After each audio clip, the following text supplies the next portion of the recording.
বিভিন্ন কুরিয়ার এজেন্সির জন্য নির্ধারিত 48টি ছোট ছোট লোহার খাঁচার অফিস ছিল সেখানে।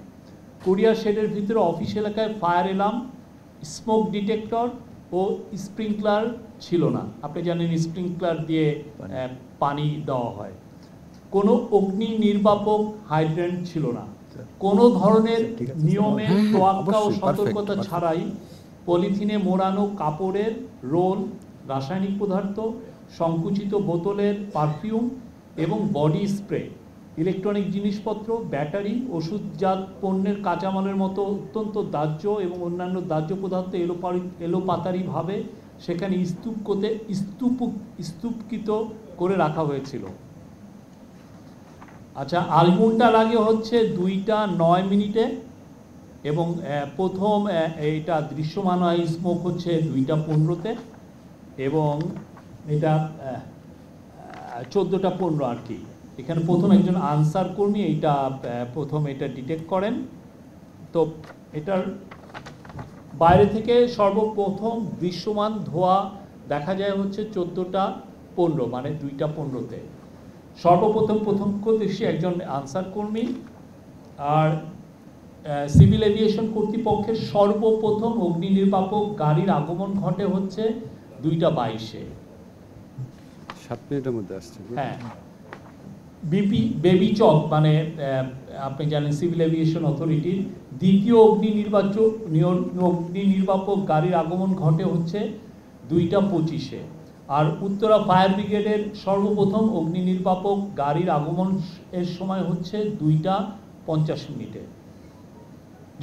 তো ফায়ার সার্ভিসেস অগ্নি নির্বাপক যারা এসছিলেন, যেই গাড়িগুলো এসছিলেন, তারা যেই সমস্যাটা ফেস করেন সেটা হচ্ছে তারা দেখেন যে 1500 ডিগ্রির উপরে তাপমাত্রা সহ সম্পূর্ণরূপে বিকশিত আগুন, ঘন ঘন তালা লাগানো লোহার গ্রিলের উপস্থিতি, ফায়ার হাইড্রেন্টের অনুপস্থিতি, অজানা রাসায়নিক পণ্যের উপস্থিতি, অপর্যাপ্ত পানীয় ফোম, কাঠামোগত ধস এবং ধ্বংসাবশেষ ধসে পড়া।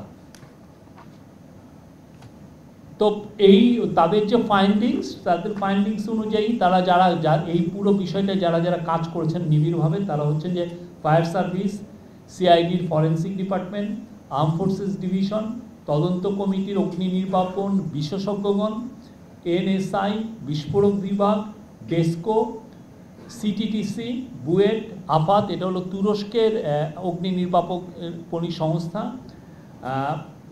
মোকাট কর্তৃক গঠিত ক্যাটালগিং কমিটির প্রতিবেদন, 97 জন সাক্ষীর মৌখিক ও লিখিত সাক্ষ্য, সিভিল এভিয়েশন, বাংলাদেশ বিমান, কাস্টম, এফএসসিডি, বিএনএসিডব্লিউসি কর্তৃক জমা দেওয়া নথি, ডিজিএফআই, বিমান, CAB, NSI, APBN, customs, courier agency, বিভিন্ন মিডিয়া হতে প্রাপ্ত সিসিটিভি ফুটেজ। তো ওনাদের যেটা ফাইন্ডিং সেটা হচ্ছে এটা কোনো স্যাবোটাজ ছিল না, এটা আর্কের পরবর্তী বৈদ্যুতিক আর্কিং এবং বৈদ্যুতিক শর্ট সার্কিটের কারণে এই আগুনটা লাগে। আর আর্কের পরবর্তীতে শর্ট সার্কিটের কারণে কুরিয়ার শেডের বর্ধিত অংশের উত্তর পশ্চিম কোণের পাশাপাশি অবস্থিত কয়েকটি কুরিয়ার এজেন্সির খাঁচাগুলোর মধ্যবর্তী স্থানে অগ্নিপাতের সূত্রপাত হয়।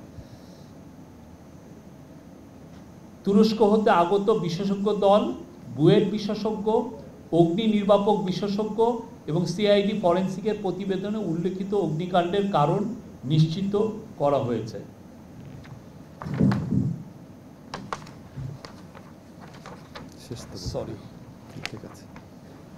আর অনুসন্ধানে প্রাপ্ত প্রধান ত্রুটিসমূহ আপনারা জানেন যে এই জায়গায় এইটা ওনারা জানতে পেরেছে, এই অনুসন্ধানে আসে যে মোট 7টি 2013 সালের পরে এখানে 7টি বড় অগ্নিকাণ্ড ঘটেছে, যেটা হয়তো অনেকগুলো নিউজও হয়নি।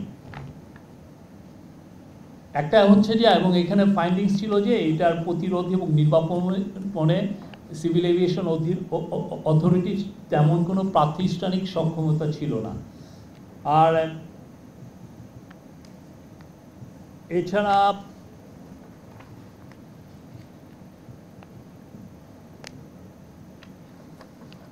এখানে সুপারিশ করা হয়েছে হলো বিদ্যমান ব্যবস্থা থেকে সরে এসে বিমানবন্দর কার্যক্রমের রক্ষণাবেক্ষণ ও পরিচালনার জন্য একটি স্বতন্ত্র কর্তৃপক্ষ অপারেটর প্রতিষ্ঠা করা যেতে পারে।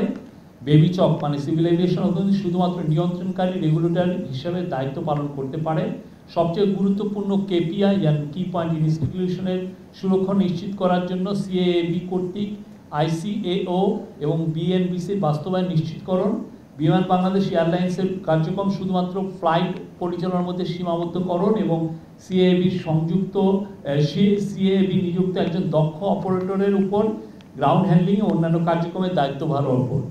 বেবিচক কর্তৃক ফায়ার সার্ভিস অ্যান্ড সিভিল ডিফেন্সের সাথে সমন্বয় করতে দ্রুততম সময়ের মধ্যে একটি বিশেষ শ্রেণীর ফায়ার স্টেশন নির্মাণের জন্য প্রয়োজনীয় ব্যবস্থা গ্রহণ।